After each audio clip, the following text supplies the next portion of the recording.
L'Etna est le plus grand volcan d'Europe, à égalité avec le Cantal en France. Il mesure 50 km de diamètre et culmine à 3300 mètres, une hauteur qui varie selon les éruptions. C'est un volcan toujours actif et également âgé de 500 000 ans environ. Et vers Achi-Castello, en bord de mer, on découvre des laves en oreiller, des piles de lava, des laves sous-marines témoins de l'émersion de l'Etna du début de son histoire. L'Etna a une histoire longue et complexe, faite d'histoires de coulées de lave qui alternent avec des projections, des retombées, des téphras. Il est donc formé de successions de couches stratifiées. On parle de stratovolcan. Alors actuellement, les éruptions de l'Etna sont plutôt sommitales. À son sommet, il y a en général 4 cratères. Le cratère central, la Voragine, la Boca Nova, la Bouche Neuve, le cratère nord-est et le cratère sud-est. Et pour l'instant, c'est surtout le cratère sud-est le plus gros producteur. Il libère des projections, des coulées de lave qui vont souvent dans la Val d'Elbove, parfois également des fontaines de lave lors des fameux paroxysmes.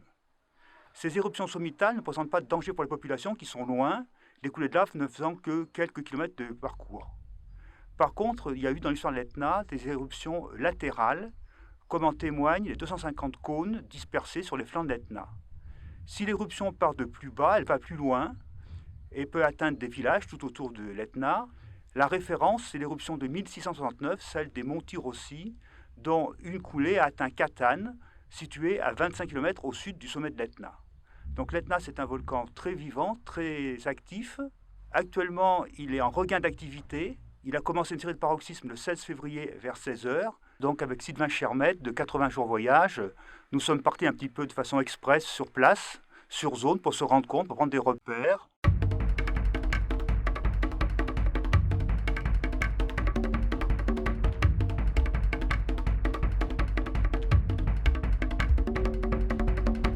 Nous sommes le 24 février sur l'Etna, il est 22h15.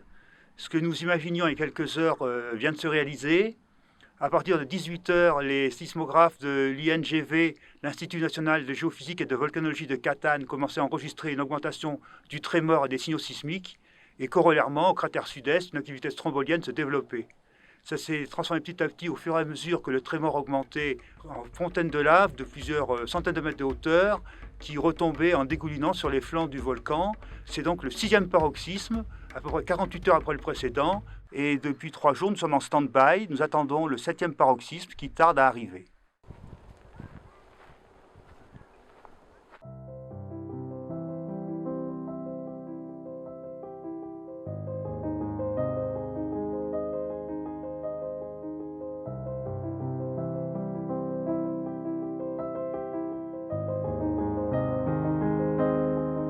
Nous sommes le 28 février 2021. L'Etna s'est octroyé un repos de 4 jours. Et ce matin, à 8h30, les sismographes de l'INGV ont montré une rapide augmentation du trémor. Et un 7e paroxysme a débuté, très bref mais très intense. Le panache est monté à plusieurs kilomètres de hauteur, très chargé. Maintenant, au bout d'une heure, il marque le pas.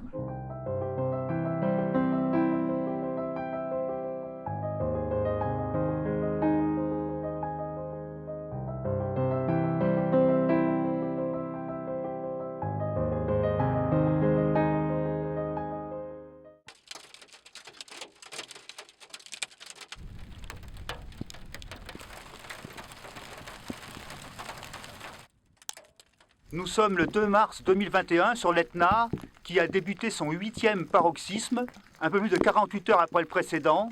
Nous ne voyons pas grand-chose car il y a une forte nébulosité, du brouillard, de la brume, mais nous entendons les bruits sourds du volcan et surtout nous sommes situés à 6 km du sommet et nous recevons une pluie de petites particules de lave soufflées de taille de plusieurs millimètres jusqu'à presque 1 cm. C'est ce qu'on appelle des lapillis, donc une pluie de lapillis qui est associée à une pluie d'eau tout court.